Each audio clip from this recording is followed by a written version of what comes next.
Welcome to The Big Break Show, a podcast where we discuss short-term rentals, entrepreneurship, life, mindset, and everything in between. Here are your hosts, Rafa, Loza, and Jesse Vasquez. What's up, everybody? Welcome to another episode, and a really freaking amazing good episode with my man, Jesse Vasquez. Jesse, what's up, buddy? Tell everybody about today's episode, dude. What's up, guys? Episode number 53 today was probably one of my favorite episodes with Mr. Nick Bastianelli. And yes, he does have an Italian last name. And yes, he was not on the Sopranos episode. I think I mentioned that a little bit ago. Yeah.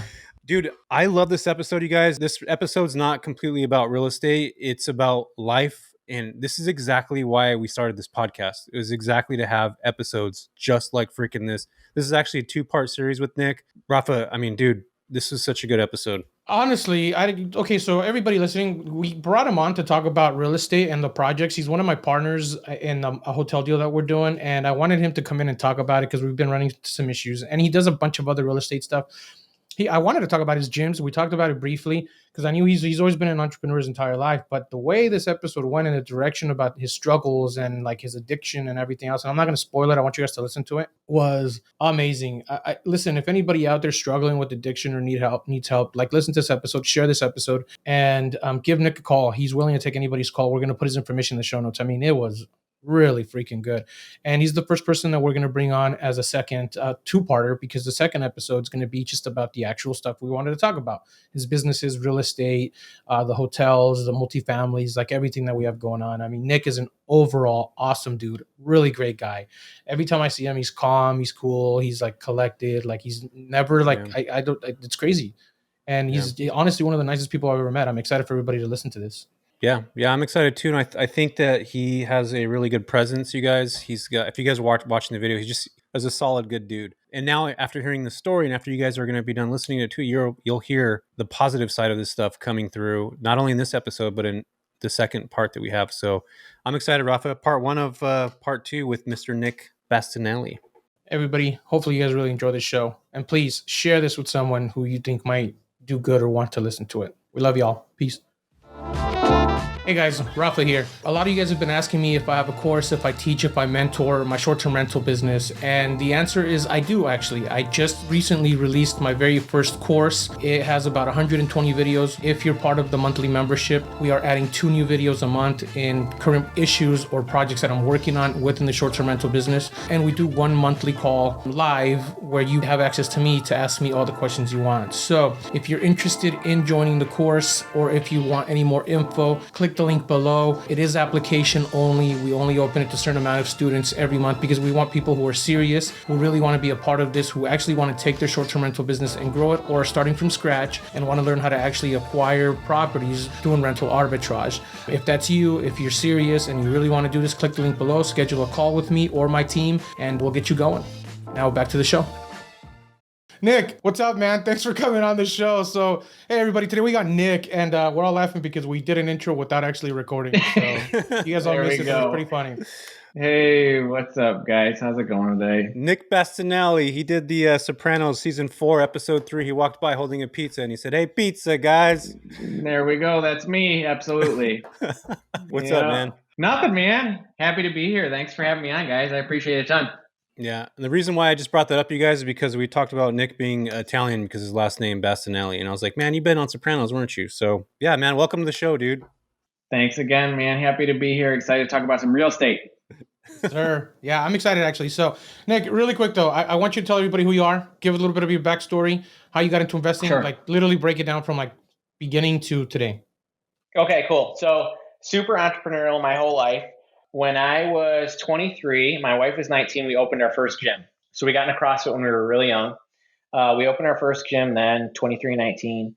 We ran those for many years, and I had a close friend who really served as like a mentor in life and business, and he owned a real estate brokerage. All right, so we'd go on these annual golf trips. I didn't even really like golf, to be honest, but it was a good group of dudes that I wanted to spend time with, and my friend would ask me to come work at his brokerage. I was pretty hesitant. I was not really very interested at all.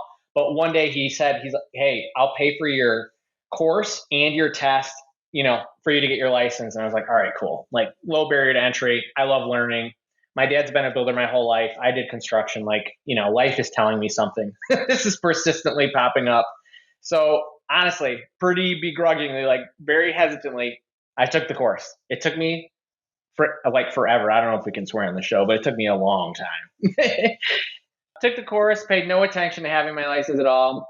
Then one really good friend who also belonged to the gym asked me to help him purchase a house like 30 minutes away from here in a really cool spot. I helped him do it really transparently. I got to the closing table and got my commission check, and I was like, what just happened? This is crazy. And we, immediately began prepping our gyms for sale. So that was kind of like the first big break, theme of the show was taking that leap of faith, selling that first house. And then what happened is he was a really close friend and he belonged to one of our gyms. He told people in the gym because he was excited, and it just spread like wildfire. Like tons of people just started asking me to buy and sell houses for them. So it just kind of took off from there. That's like, the residential side. And then investing, I could tell you about too, if you want. Yeah, in a second. So I have a couple questions here, because something that's always fascinated me that I've always wanted to do was open gyms. Like, I do CrossFit too. I think we had a brief conversation about it. So I just got back into it a couple months ago, finally. So something that I've always wanted to do, and it's always been on the back of my head, was open a gym. Whether it was a CrossFit gym or just a regular gym, I've always wanted to do it. So I'm curious, like, how can we talk about that for a second? Just a quick, brief conversation. Like, how did that look, and why did you decide to get out of it? Like, if you don't mind talking about that. No, I don't mind. Yeah, we'll just have to figure out how deep you want to go on it. Okay, so I've been like super into like fitness and sports my whole life. Like my dad was a bodybuilder. He had a gym in our basement growing up. Like he would sit me on, I still remember this. He'd sit me on the bench and I'd watch him for his workouts all growing up. My mom like taught fitness classes. I played a zillion sports. I was always just like a gym rat, honestly. From as soon as I could like be in a gym safely, like 15, 16 at school, I took weight training multiple times, as many times as I was allowed. And so yeah, man, I was already working out like crazy. I got into CrossFit. Literally like my second class of CrossFit, I emptied out, this will kind of be a theme in my life. I emptied out my savings account. I was like a super broke college student. The deposit to get my CrossFit L1 certification was $250, and I had like $253 in my account. So I cleared it out, and then I had like a couple weeks to find the other $750. And so I just took a big leap of faith. I don't know how I figured it out. I don't remember, but I did. And so I coaxed for like 9 or 10 months. And yeah, man, I'm just like super entrepreneurial. So I wanted to do it my own way. And my wife was down. I did not think it was at all possible. But my wife's mother, who we're super close with, Janine, she's since passed, she went out to dinner with a friend. She came home. Me and Nicole, my wife, were at Nicole's mom's house. And she said, hey, Lori's going to fund the gym for you. And I was like, what? She's like, yeah, she wants to be the investor. Like she wants to fund the gym. We're like, okay, we totally thought it was going to fall through the whole time. I mean, we were so young. We could not imagine why anybody would give us cash to open a business. It was mind blowing. But yeah, man, she changed our lives. So we did it because we loved fitness and we really loved being of service to others. So it just made a lot of sense, man. Huge leap of faith. Was that your like first private money raising or capital raising without actually like knowing? Absolutely. Yeah, it totally was. Yeah, so that was really wild. I kept waiting for it to fall through. I was like, man, Lori's a smart lady. Like, she's never going to give us this money for real. And then she did. She like literally like called us one day. She's like, hey, here's my credit card number. I'll order all the equipment. We were like, okay. How much did that cost to get you going? Back in the day, dude, it was cheap. Like that was 2012, I think, maybe 2013. CrossFit gyms were still like really grungy. So we borrowed 40 grand. So we had like a tiny, like maybe 18 foot wide by 40 foot deep commercial space. We had like 3 squat racks. I mean, it was super like CrossFit was very underground still back then. So it's 40 grand. We totally bootstrapped it. I remember our first day being open. My mom is a director of sales for Marriott. And she the whole time was like, hey, you guys should do some marketing and advertising. I was like, no, we're going to be good. CrossFit's a very tight knit community, like word of mouth. And she's like, you should do something. And it's hilarious. This is how much we didn't know, but we literally just opened one day with no marketing or advertising and waited for people to drive in. And we were not on a main road. We were like buried in a commercial complex. Yeah. And what happened? That's a great question. No, actually we did. Good things happened. The guy who owned the business next door was pretty wealthy. He walked in and was like, "What are you doing?" And we're like, "We own a CrossFit gym." And he's like, "Cool. Well, I don't have enough time to go work out. Like, I'm going to come here on my lunch. Is that okay?" And we're like, "Yeah, we'll train you." And so he was our first member. Nice. And then, we've always really prioritized relationships and people over money. Like, I think I just want to live my life that way regardless. I know that it helps me. It's actually more financially advantageous, but that's not the reason. So we had good family and friends, and they just started telling people, dude. And Jesse, like you were talking about your course beforehand, like all we care about forever is like treating people as best we can. Like I genuinely want to help them. Yeah. And that was it, man. We like totally prioritized that over profit. And we were young, so we could live on like, peanut butter and jelly, metaphorically. And dude, we just loved it, man. So it just kept growing. It did actually work out as word of mouth.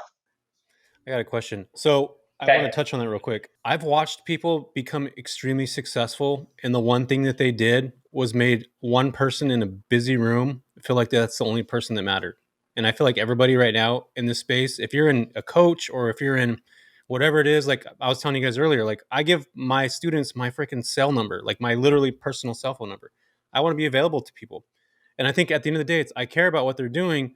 But yeah, you're right. You probably will make money later on, but you want to make people feel like they're the only person in the room, like they're the only person that matters. And I think that's where business is going to build for people. And that's exactly what happened to you, dude. You like, that was luck. I thought you were going to say to me, Nick, and tell Rafa and I that nobody came in there and you guys fucking closed. Like that. No. I thought you were going to say. But that one dude probably catapulted your business, started telling other people, and those people started telling other people because you were treating them like, you were treating them more than customers. You were treating them as people, and they were bringing value to them, and you were probably available for them, right? We were super available, dude. Yeah. So we were there. I wholeheartedly agree with you. And like the big thing we always knew from day one is like, we didn't care what you looked like when you walked through the door. Like we were 100% like fully invested in whatever your goal was. Like we did not give a shit if you were fit or not. Like we were calling you an athlete and we're like, "Yo, Rafa, what do you want to do? Let's do it." You know what I mean? Like we'll help you. And I think people appreciated that. So if I walked in there with my tortilla belly and man tits, you'd be like, "You're an athlete." Literally, we refer to our people intentionally as athletes. Well, but they are though. They're there to work out because you're an athlete. Like the moment you start doing some sort of physical activity, you're now kind of an athlete, right? You're doing some sort of like athletics. I don't know. Right, Rafa, that's what I call myself, like a washed up athlete. That's okay though. Yeah. I mean, we take people wherever they're at, right? So I can't even tell you how many people like will come to us and they feel like deeply uncomfortable in like a commercial or a global gym setting. And like we ran it like a family, dude. Like, I mean, CrossFit's super tight knit, but it kind of, I mean, I'm not like an active churchgoer, but it kind of reminds me of church. Like it's communal. It's super communal. It was wildly fulfilling. There's a few things before I go into a little further into this, Nick. There's a few things that I've noticed with CrossFit gyms. I've been in 6 different gyms for CrossFit since I started. I started back in 2010, so on and off. And every single one that I've been to, the ones that I've always stuck at the longest are the ones that I build the relationships with those people there. I've been to some where they just treat you like you're just another person going through the door because they rotate through people quite often too, right? Because it's expensive and people fall off because they don't, either they can't keep up with the workouts, they feel like they're not doing them right, they just don't want to pay the monthly cost. And the ones that I've always actually done, like I was going to sign up to one a couple months ago, and I actually ended up signing up to the one up the street from my house. Because the one I was going to sign up for, I called and the owner was just an a-hole. Like he wouldn't take my call. He refused to talk to me. Like, and I was like, bro, I'm just trying to ask questions about the gym. Like, is it a good gym or not? Like, I want to know. Like, I want to see it before I go into it. And he was a total dick. And so I was like, you know what? And I go somewhere else. And every CrossFit gym that I've been into has always been the ones that have stuck out the longest have been the ones where we build relationships. And it's like that with everything else that you do. So anyway, what'd you get out of it? Okay, it's a great question. I don't know how long to answer this question. It was wildly fulfilling. We were in school full time, right? So I was going to school for teaching. My wife was in school full time as well. And so we had like many phases of gym ownership where we were active CEOs and active full-time students. Then my wife got pregnant with her first child, then our second. And so it saw us through many phases. We created like incredible relationships.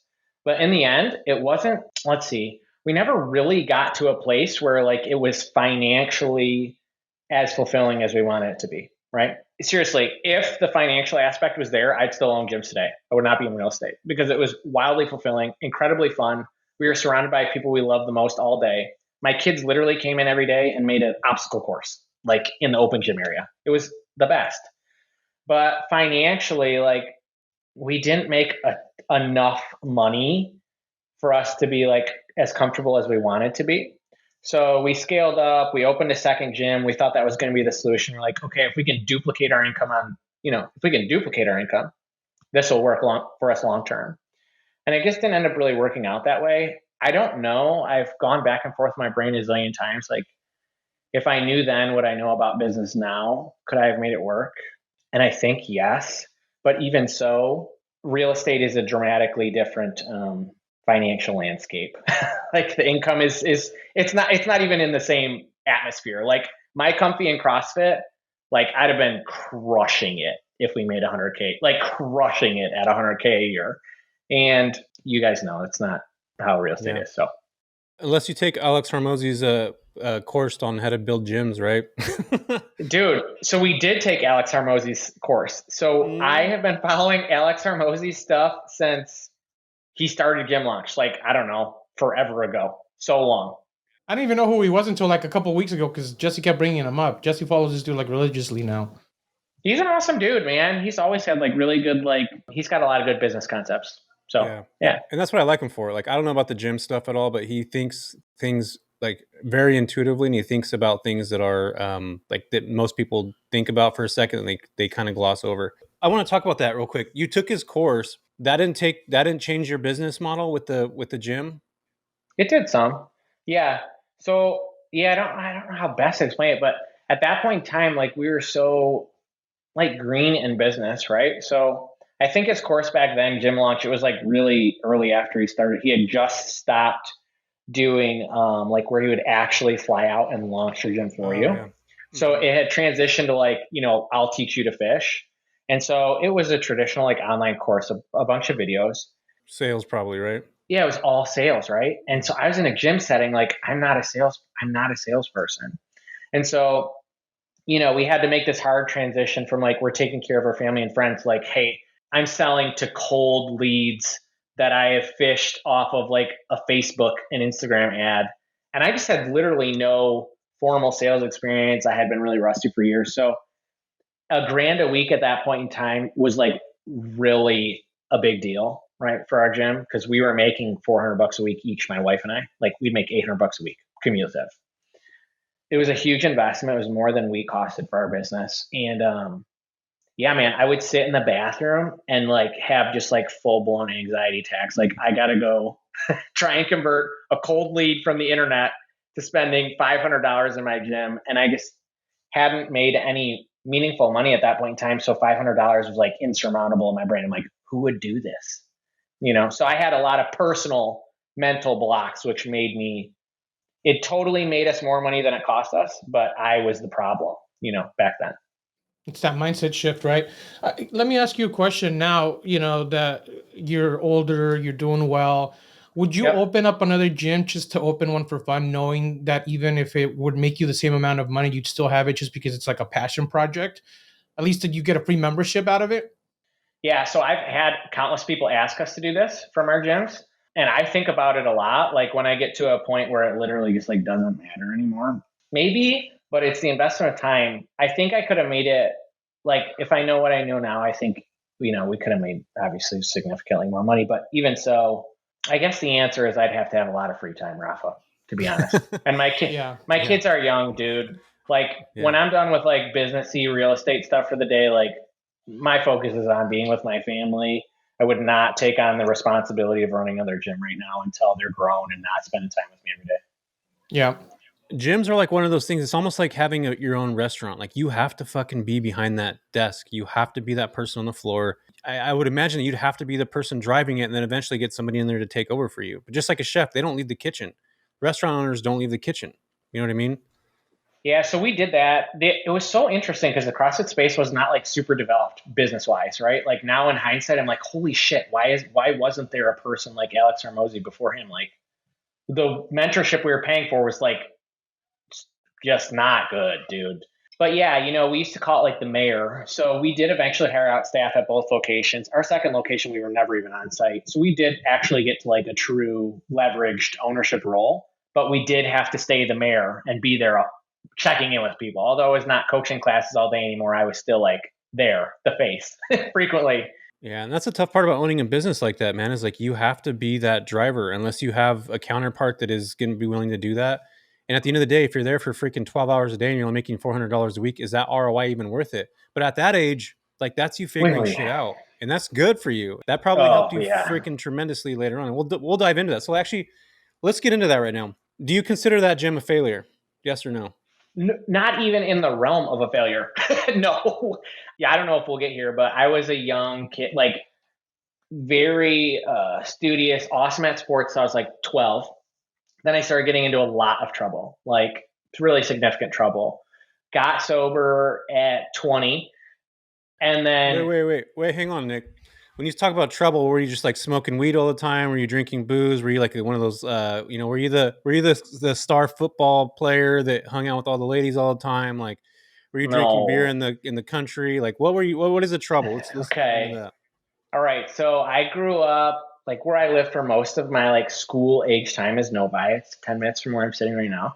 And I was like studious and naturally good at sports. My dad was like my coach. Like my parents were like deeply involved, right? Right. I went to a private Catholic school through seventh grade. And then we switched to eighth grade for my eighth grade year to public schools. All right. So what coincided with that is like I switched to public schools and my parents who we had this like ideal, like idyllic growing up, right? Like my dad's my coach, my mom's at everything. We find out that my dad was cheating on my mom with his secretary. Okay. So my family, we just moved into this like beautiful, incredible house that the company my dad's a partner at built. Okay. So we go from like a normal house to this crazy house. I go from private school to public school.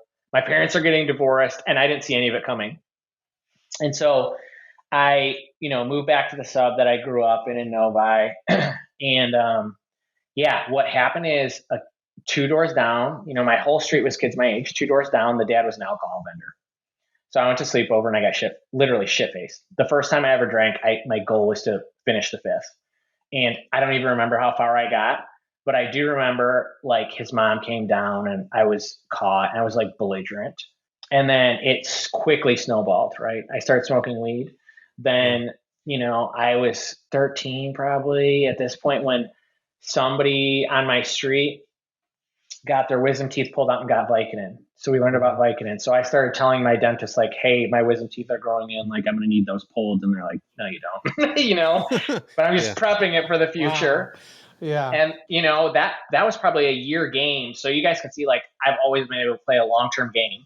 Then I got Vicodin, and then I started getting other pills, and then I was in cocaine, then ecstasy, then. And you're young. I was super young. I mean, I was 16 by the time I was doing like really heavy prescription drugs. So say I'm 16, I'm doing Oxycontin, and I realize I'm already very entrepreneurial. I realize that I can sell Oxycontin and do heroin, which is cheaper. So I can do the cheaper product, and I need less of it, and while still selling Oxycontin. My parents are divorced now. My mom works all day, but she's like so strict. So she's monitoring my bank accounts, and I need to cash flow my drug addiction without her being able to find out. So I started selling drugs really young. Yeah, so I got creative. So I started selling drugs. So I got really deep in heroin, started shooting it really quick. So yeah, so no, it wasn't like just like drinking with friends, like my whole life, Do you feel like that part, Nick, sorry to cut you. Do you feel like that part was like you fine. Like with the parents splitting up and stuff like that? Was that you just like kind of like, and this maybe might be a deep conversation to have, and Rafa, I don't know if you want to have talk about it. Like, do you feel like that was like you rebelling like against, because I see this a lot, like about like parents split and then it's all of a sudden just like these two worlds are like what your life that you envisioned is not what you envision anymore. It's almost like, how do I find this ground? Was that like part of that whole process? Because sure. I think statistically, like when families split up, I don't remember the statistic off the top of my head. Maybe I'll Google it real quick, but it's like 1 in like 4 kids will become addicts, like during a certain point of that, that trajectory of whatever those splits, like within 5 years or something like that. So do you feel like that was like kind of like a catalyst? Like I want to be seen or I want to be heard, or I'm trying to numb this. Do you feel like that in a way? Yeah, not in a way, like 100%. That's exactly. So, I mean, I had this, I don't know what other word to use. Like, it was a very ideal childhood. And it was like, I don't know what else to say other like metaphorically, like, it's like hitting a brick wall. Like, it's like literally one day I'm getting sit down because my sister smelled perfume on my dad's clothes and asked my mom, why does dad not smell like you? Why does dad smell like somebody else's perfume? And literally then we got sat down, and so it was like, dude, like hitting a brick wall. And I already had some like pretty intense like anxiety. Like, now I know that I have OCD and serious like anxiety stuff, but back then I was just a kid that was uncomfortable. And so this happened, and I had no meaningful life skills, you know what I mean? Like, I had not had to deal with hard things, right? And now I'm like, my whole family's falling apart. My mom has to go back to work and work all day. She's, crying her face off because my dad is, I'm not going to air out his dirty, but continuing to make poor decisions, which are really affecting our family. I don't talk to my dad for 6 years. So yeah, it was very active decision. Honestly, it was an active decision. I remember sitting on my buddy's porch and thinking, I am going to actively do drugs and alcohol until I can't feel this anymore, because I literally don't know what else to do. So I was like a 12-year-old, 13-year-old kid making that decision. Yeah, so it was intentional, and the consequences were like totally unforeseen, dude. It was a lot of my like best friends are dead, in jail, prison. Like, I can't tell you how many funerals I've been to. So yeah. Crazy, dude. Yeah, that's freaking nuts. So like when you go through that kind of stuff, what was that turning point for you where like, because you just talked about hitting a brick wall. Like there's a brick wall that happens that you run into in then life, and there's a brick wall that you put yourself in, like you're literally running at full speed that you run into. Like, was that like you ending up in the ER with like an overdose? Like, what was that one moment where you're just like, fuck, I can't do this shit anymore. I need to figure my stuff out. Yeah, what helped you overcome it? Oh man, there were countless times. So the problem is that line kept getting moved, right? I'd be like, all right. So I'd be like talking to my friends at night, like, starting to cheer up, like, hey, I can't do this anymore. I'd be like, hey, Jesse, I'm not drinking or doing drugs tomorrow. Hey, Rafa, I'm not drinking or doing, and I just kept blowing by those lines. So that was really difficult to manage emotionally, because I was like, man, I'm a man of my word. Like, I'm really disciplined. I'm really smart. I'm not stupid. But why do I keep waking up and drinking and doing drugs every day when I don't want to? Like, this is very confusing. And then, a friend would literally every kid on my street lost their fucking license. Okay. So I have to drive my friends around to their IOP, their intensive outpatient program, their rehabs. For drinking and driving? Like getting arrested for Yeah. weed, getting arrested for being whatever, MIPs. I'm the only one left. So I'm like driving them to their IOP, their rehab treatments, and their probation officers. I'm like, this is a problem, why am I the only one left? So there were 1,000 times like that. I guess the first really meaningful one is, I was 17 and I didn't know if I literally thought I might die before I turned 18. And all I wanted to do was be old enough to go to a rehab, like an in-person rehab. And I knew you needed to be 18. One, yeah, correct. So I literally, I'm like getting the last couple months, I'm starting to get really nervous. I'm telling my friends like, hey, like I just want to make it till I'm 18, which is so sad to think about now. And I drove my buddy to IOP, intensive outpatient rehab. And he went in and he told the doctor on staff, like, hey, I don't know if my friend's going to make it. And dude, she walked out to the car. And this lady's walking at the car, making eye contact. And I'm like, this person's not an active alcoholic or drug addict. She's got a doctor coat on.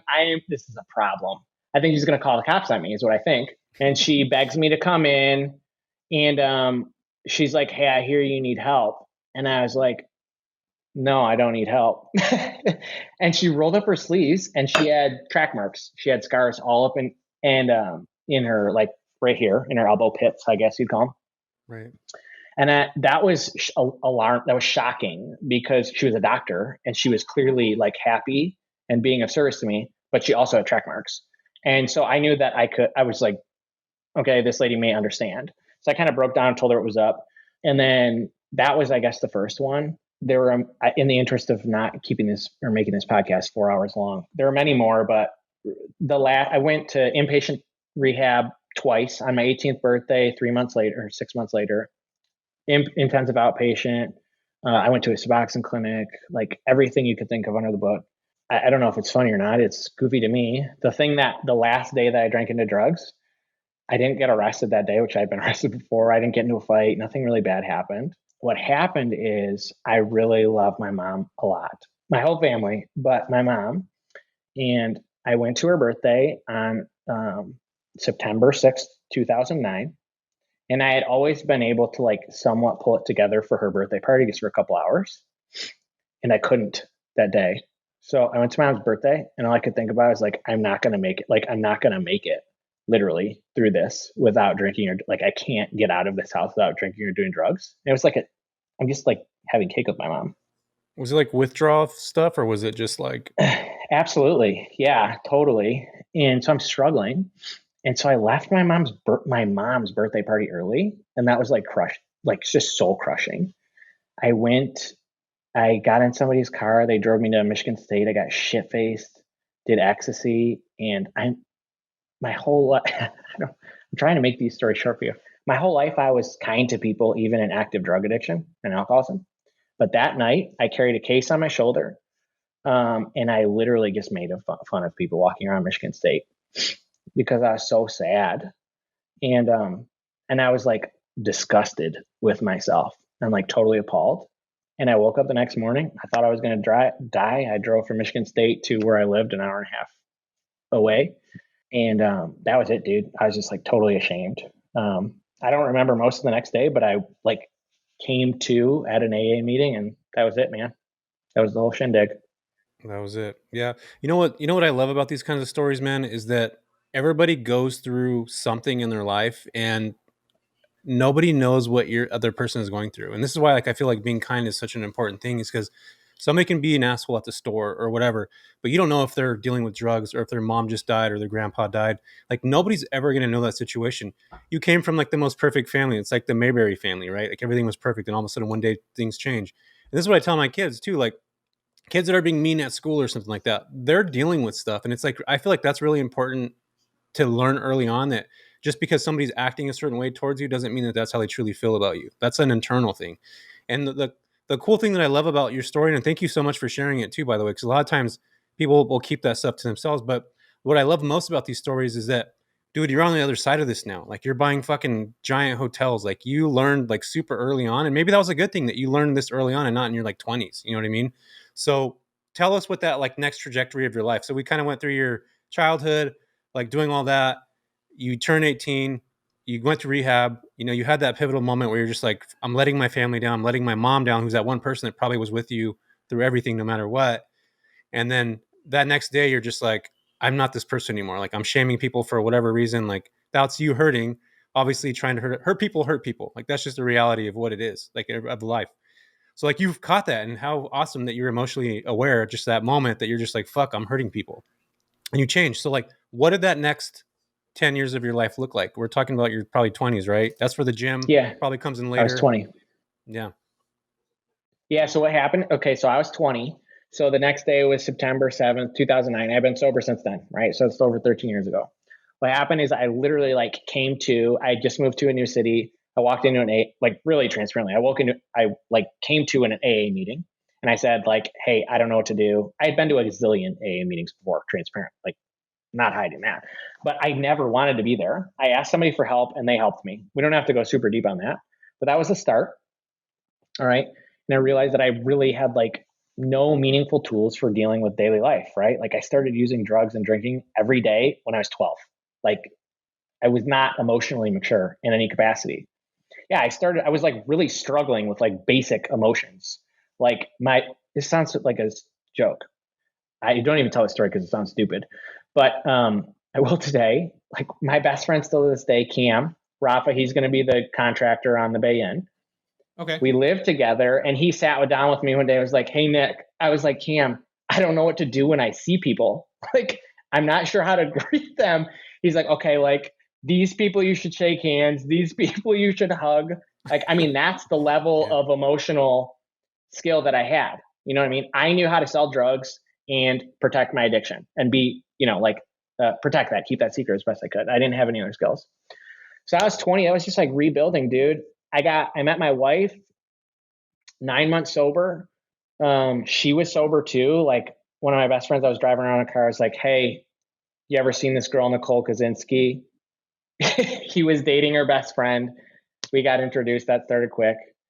And then when I was 21, I was walking up my stairs to my apartment. I can still see it in my eyes. I put my hand on the door handle and I just had like this crippling panic attack, like couldn't function. And that started like 9 months of not being able to leave my house. Like I started remembering all this stuff from drinking and doing drugs, being like totally ashamed of myself. So that was a wild learning experience. Like I was afraid to leave my house, afraid to go to work, afraid to call people, afraid to go to sleep, real mental health issues. So that took years to dig out of. And I started kind of like getting out of it when I started CrossFit, honestly. Like I was really active in AA the whole time. I got into CrossFit and that was like a meaningful thing where I could not like work out alone like a psycho and like be alone talking shit to myself all day. I was like around other people who were kind, and that like was helpful. That was like a safe additional community outside of AA to like for other people to be kind to me and to kind of like develop social skills. Yeah, Nick, I appreciate you being vulnerable, man, and sharing with us and with all the listeners. And Yeah, it's a lot. Sorry, dude. No, man, I appreciate it. It's actually really I don't know good. how much to tell you guys. No, man, I really appreciate it. Like, honestly, this is a really good conversation, and it's good to talk about, right? I'm sure there's a lot of people out there struggling with this, and it's good to get a perspective from someone that's doing it, that's doing it, that went through it. And I really do appreciate it. Like, no joke. You don't know how much it means that you're actually out here sharing this with us. So, Sure. But I have a few questions because I don't want not to go back to what we were talking about. No, you can go back. I'm curious as to how it affected your family and your relationship, because you said you're really good at hiding it, but you can only hide it so much until people start noticing it, correct? Am I wrong there? And then that's the first part. No, you're correct. Let's talk about that for a second. How did that go and how did that affect you? And like, how did you overcome that? And like, what was the whole picture for it? Sure. Okay. So how did I hide that, I guess, is probably the first question in there. Me and my sister is a year and 8 days apart. Okay. We grew up obviously on the same street in the same house. So my parents got divorced. We moved back to the neighborhood I grew up in. We bought a house like a street over from where I grew up. Okay. So I'm back with those same kids. And my sister was, and still is, significantly more outgoing, I'll say, than me. Okay. So not as interested in being secretive about the things we were doing. All right. So it was easier for me to sit in the background, and keep doing well enough in school. Right. I started working when I was 12 or 13. I was a caddy and I always worked. And so it was easier for me to hide, like I quit sports in my sophomore year. My lacrosse coach came up to me and said like, hey, we want to bump you up to varsity. And I was like, in my brain, I'm like, that's going to seriously impact my ability to do drugs and drink. Like, I can't do this. So I went home and I told my mom, I was like, hey, I want to work more. I'm quitting sports, which was plausible. I mean, I was a super motivated kid. So that's how I hid, Rafa. I just hid behind my sister. I kept doing good in school and I worked, dude. And I hid my money. Like, honestly, my mom knew what I got paid by Baskin Robbins, but she didn't know about the cash I was generating on the side. That's crazy. And okay, so I guess the second part is you talked about it a little bit how CrossFit helped you overcome it with like the mental stuff of it, because I'm very curious as to the mental side of how you got out of that whole 9 months of not being able to leave your house, the anxiety attacks. Like, did you talk to somebody? Did you go to a therapist? Was it just like AA and CrossFit, or like just your wife? Like, what was that whole thing like, and how did you get overcome that basically? Yeah, it's a super like cloudy, difficult time to manage like timelines and processes there. But Sure. So like I remember walking up, putting my hand on that doorknob, and like the whole thing crumbled. And I was like, okay, temporarily. And then like the next night, my wife and I went out to a movie with like some friends. And I was in the movie and I was like, I'm gonna die at this exact moment. Like, and I'm sober, right? I already sober at this time. But I'm like, I literally feel like I'm gonna die. I have the most crippling panic I've ever experienced. I don't know if I can get to the car. I couldn't drive home. And it just kicked it off, dude. I don't even remember how long it was, but I actually couldn't go to work. And the first thing I did, dude, is I like somehow, I think my wife Nicole probably drove me to the doctor like a week later, because I didn't have any understanding about this, right? Like I grew up in a family where we're like, pick yourself up by your bootstraps family. We don't really talk about this stuff. We work our faces off. We're very tough people. Everybody loved each other, but like we weren't talking about like mental health. That was not it. We wouldn't have used that words, dude. We're like, yeah, get your shit together. You're going to be okay. We got you, So she took me to a doctor. Then I was working at Caribou Coffee, drinking espresso all day. So that was the first thing. They're like, hey, do you drink caffeine? I was like, yeah, all day. They're like, stop drinking caffeine. I'm like, okay, cool. I had a sponsor in AA who had experienced really similar things. So I leaned on him very heavily. He got me super deep into meditation. So I've been meditating regularly for 13 and a half years now. Those two things were like little baby footholds, like little tiny things, which manageable is not the right word, but incrementally improved my quality of life. I started going back to, when I could get out of my house, I started going back to meetings and talking about it, which I don't know that those people were equipped to listen to me talk about that, to be honest, but it was helpful. And I got a therapist whose son I think, his son had ended his life over some mental health stuff. So that guy specifically got me way deeper into meditation and realizing because I thought that I was actually insane. Like I thought that I was clinically crazy, unfixable. I'm like, I've done too much to myself. I'm not ever going to be okay. Permanently damaged type of permanently situation. Exactly. I'm like, I'm schizophrenic. Something's wrong. That's not. And I sat down with this guy and I was like, hey, I think things that aren't okay. Like I can't tell you about them. And he's like, no, you can tell me about them. And I'm like, no, I can't. You don't understand. I can't tell you about these things. Like you'd have me arrested. Like it's bad, dude. And he's like, no, honestly, it's okay. That's my whole job. So I started to tell him some stuff and he's like, it's normal, right? Like this is okay. And he was really the first person who was like, this happens to other people and you're still a good man and a good human, even though you have a hard time mentally. And he started to teach me that, and he's like, hey, the fact that you like want to do good and you're like desperately trying to be good to others, that's what makes you not bad. Like the people who are what you're afraid of being, they don't talk to me. They just do those things, Yeah. And I was like, oh, okay. But honestly, Rafa, dude, it was literally years. I can remember driving my wife and her brother is younger. I remember driving him to his girlfriend's house and like not being able to make myself smile because I just wanted to die. I mean, this is real stuff. It was really hard for years, honestly, many years.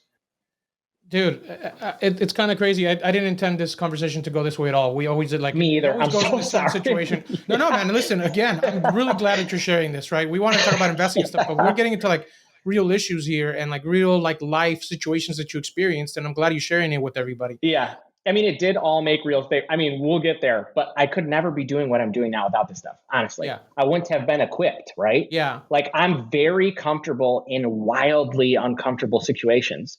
Because what we're experiencing with the band, dude, it's like doesn't even hold a candle to any of. I'm like, look, dude, if this whole thing falls apart, I still know, dude, I'm still gonna call Rafa. Like I'm good. Like my family's gonna be okay. I'm not gonna die, and it changed my whole life, dude. It just put everything in perspective. I'm glad you said that because that's actually what I was going to bring up, right? Because every time I see you, dude, you're so cool, calm, and collected, and like you're one of the nicest persons I've like ever met, dude. No joke. And so it's like, yeah, and so now I kind of understand. Like you've been through some serious hardships in your life. Like at the end of the day, like we are going through a nightmare in this hotel, but like a normal person, like even me, like going through what you're going through, because you do more of the work than I don't do any of it. I'm just waiting for this thing to close so I can get started, right? Yeah, you're right. And I'm thinking like, had I gone through that, would I, like literally I was thinking about this last night, Nick, no joke, right? Between us three and everybody else listening to this, but I'm like, had I been the one in your shoes on that side, just with the lending side of things, I probably would have like been like, I'm over this. Let's just cut it off. I don't care how much I lose. I want to move on with my life. But you're like, It's cool. Hey, no big deal. We're going to get past it. And you're pushing. And I'm like, man, like this guy, like resilience is there. Like you guys are like on it. Right. And like Austin's on it. You're on it. And like we're crushing. And I'm like, I don't know if I like personally, like talking to myself, I'm like, would I be able to do that? Because I've gone through some hard stuff sometimes. And I'm like, well, it's not that difficult. Or at least I look at it like, it's not that. Like people go through bigger problems. And we talked about this on the last episode, right? Like when you look at your problems, it doesn't matter in the grand scheme of things, right? Like you went through this bigger issue in your life to where if a hotel deal falls apart, listen, life's still good. I'm still waking up in the morning. My kids are still here and I still got my business and there'll be another deal. Yeah, dude, that's exactly what I think, right? So like my whole life has just been about, like all these things which I thought were going to be the worst thing that ever happened to me have actually been the best, all right? So becoming a drug addict and alcoholic, literally not, I mean, of course, I made conscious decisions that had that end consequence, right? But it's not something I wanted. I wanted to feel better. I did not want to be shooting heroin and going to rehab, dude. And I thought that was going to be the worst thing ever. I thought I was going to be branded like this piece of shit transparently for my whole life. Okay. But it's one of the best learning experiences of my life.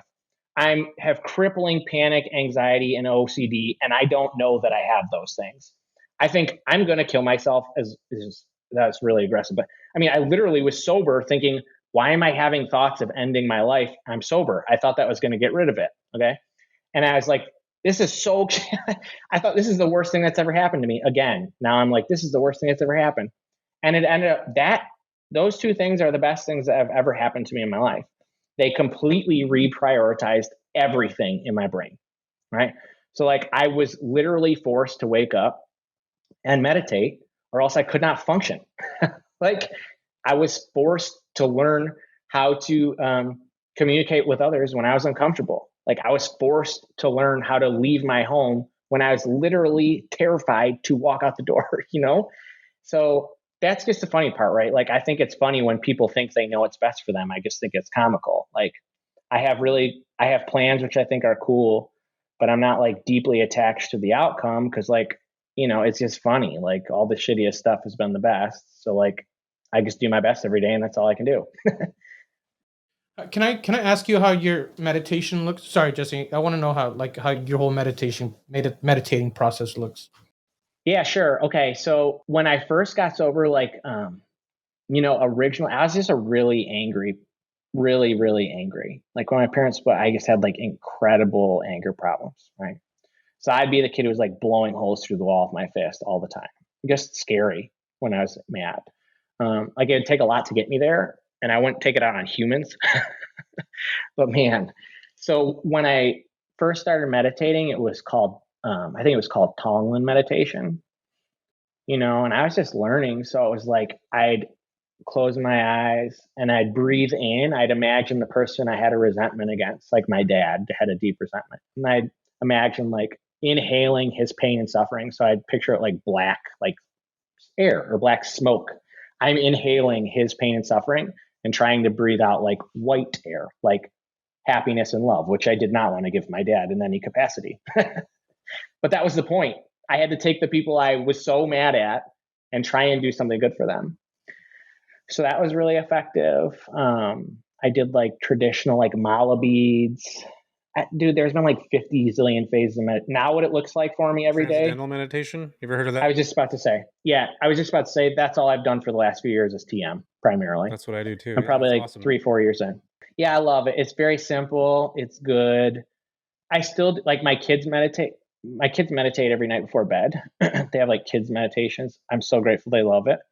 So like I listen to other stuff, but my personal is TM most of the time nowadays. How does that look? You guys want to talk about that for a second? Yeah, super simple. So like how you're supposed to do it is 2 sessions. You're supposed to do 20 minutes in the morning, 20 minutes in the afternoon. And then there's just like one. So you sit down with yourself. You're supposed to take the first 30 seconds, just trying to clear your mind, like let your brain run its own. And then you just start mentally repeating one word for however long you want to meditate. If you drift onto thinking other thoughts, then that's okay. Just when you remember, oh, I'm supposed to be saying my word, whatever your word is, then you just come back to the word. And that's it. It's just a gentle coming back to the word over and over. And it can be any word you want? Yeah, it could be. Like traditional TM has word, like I paid like $750 to learn it, but it's really like TM has one word and it's actually based on your age. I didn't know that. You can just Google it.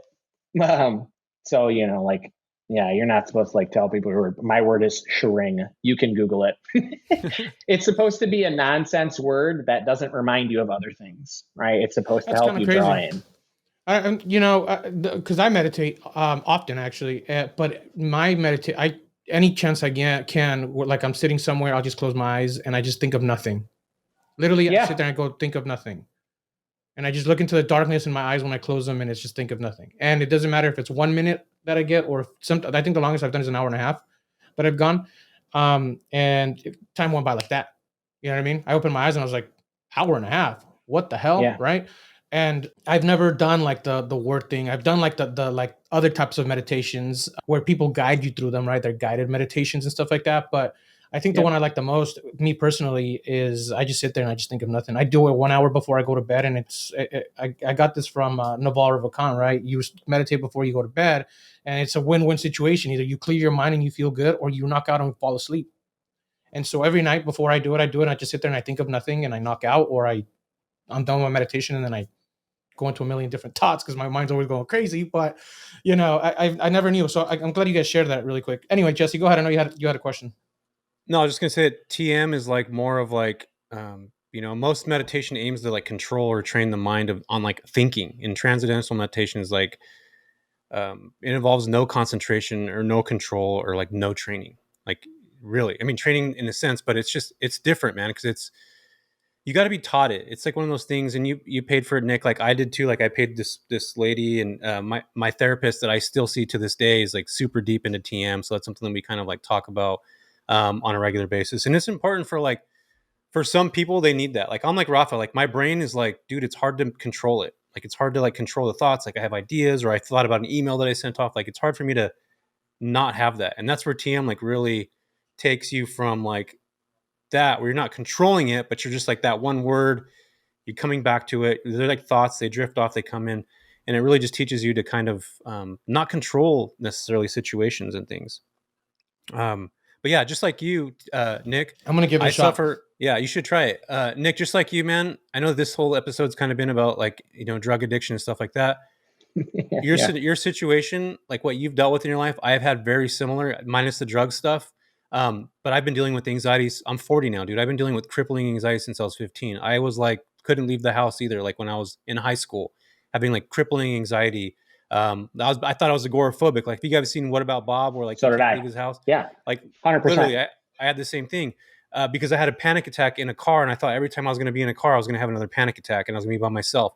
And these things, you guys, like, it's so hard to explain to people that don't understand it. But there's so many people out there, and I think like I don't remember the statistics. It's like 1 in 3 people have anxiety that's like crippling to an effect. Yeah. But a lot of people, just like Nick's family, like brush it off, rub some dirt on, you're fine. And it's never going to normalize anxiety, and never going to normalize anxiety. But in fact, in reality, like 1 in 3 people deal with this on a regular basis. So it's like, I'm glad that you're talking about it, because I'm one of those people that's super aware of how I feel and how other people feel and how anxiety can like change somebody's life. And not only that, but do you still have anxiety now? Like, do you still deal with anxiety now, or is it kind of like you're done with it? I don't think so. I mean, I've spent so much time trying to become mindful.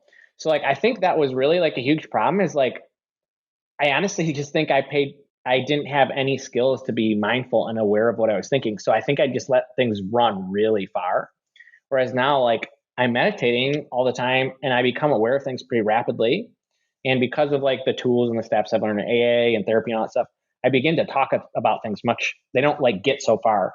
So there are absolutely times, guys, where I'm still like really uncomfortable, but it's not even in the realm it's not even comparable to what I experienced when I was 21, 22, 23. Like, I mean, it's uncomfortable, but like, it's kind of shitty. Like, I'm having a hard time completing tasks, which some people will sound crazy, but like that's really low level. You know what I mean? Like, I'm pumped that I'm like getting out of bed and this stuff's cool. Yeah, dude, that's awesome, man. I'm glad. So now I want to get into the real estate side of stuff. Now I know that we probably don't have very long. Maybe we can go a little bit longer. No, it's okay. Actually, I'm okay. If you don't mind, I was thinking, Nick, because I'd like to have maybe do a double recording with you, maybe another episode just about real estate stuff. 1 and 2. Yeah, I'm down. because I don't think we're gonna have enough time to talk about this in 7 minutes, right? This was a really good episode, and I think if we leave it to where it's at, if you're cool with it, Nick, I'd like to leave it as this so people can listen to it and kind of get something out of it just on this side of things. Maybe there's somebody out there who's suffering with some sort of addiction, and this could be helpful to them. Yeah, I mean, I share this stuff super intentionally because like there was a lot of like, I don't know if you were like how I was, Jesse, but like I didn't tell people about this stuff until I was like literally ready to die. And so I talk about it really intentionally publicly because I want to be a resource for people who need, right? So like every year when I have a sobriety anniversary, I post it on Facebook, and like, you know, in the beginning it was cool to like get a couple hundred likes on something. And then over time I began to realize like, hey, these people are calling me all throughout the year, like kids I don't know, I haven't talked to since high school. And it's just because this one freaking post a year, and because I'm okay going on podcasts and telling people. So whatever, I don't know, for whatever let's do this. Let's schedule another call. We don't have to do it right now. Let's do it maybe like next week, Nick. I'll send you the calendar, and we'll record one talking about our actual real estate problems. You know, but let's keep this one to where we're at right now, because I think it was an awesome episode. It was a really strong episode. Go ahead, Jesse. Yeah, no, I think this should definitely be a part 1, part 2. Like I like dude. This is what I love so much about these stories. I got goosebumps right now. Look, you see this? Can you guys see these goosebumps? Your camera sucks. I can't see anything. You guys see these goosebumps?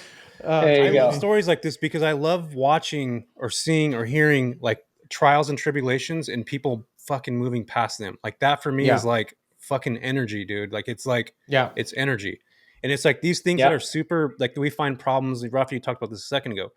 Like the problems that people face are minuscule compared to what they actually truly really are if you look at them. And dude, everything that you're doing in your life now, like if you were able to do it through anxiety, you can do fucking anything through that. If you're dealing with it on a regular basis, if you're able to go through, you know, taking drugs at the age of 13, like, dude, for me, that's like, I'm thinking about my kids. I got a 15-year-old son. Like I can imagine him right now going and shooting heroin. Like, dude, that was your life at one point. And now fucking you're buying hotels, dude. Like that's fucking crazy and so fucking grateful. Badass. Dude, it's incredible because most people would be fucking dead or not here or living in under a bridge somewhere or completely have fucked their life over. Most people, right? Yeah. And here you are, dude, on the other side of that. Like freaking, you're on the other side of that. You're living the dream. You have this beautiful family. You're raising capital. You guys are fucking, you have a hotel together. Like, dude, that's fucking amazing. And I hope that you, when you're meditating, I hope you meditate on this tonight, that how far you've come in your life to be able to deal. Maybe you do this on a regular basis when you wake up. You might think like, I won the fucking lottery just by waking up. But I hope today that you like take a moment and think about those accomplishments that you've had in your life and the stuff that you bring to other people. Just talking about it, I think, is such a big thing. I think it's hard for people to talk about things, especially if it's something that's damaging to you and your family. You endured that. And a lot of people are going through the same thing, dude. So I'm stoked that you were able to come on here. And I didn't expect this episode to be like this. I love episodes like this. Rafa's always like, don't do it, Jess. Don't do it. But I love these things because real estate is just it's not emotional. It's very cold. It's numbers driven, right? But when you have emotion that attaches things behind stuff, that's where the magic happens. That's where things it's like come to life.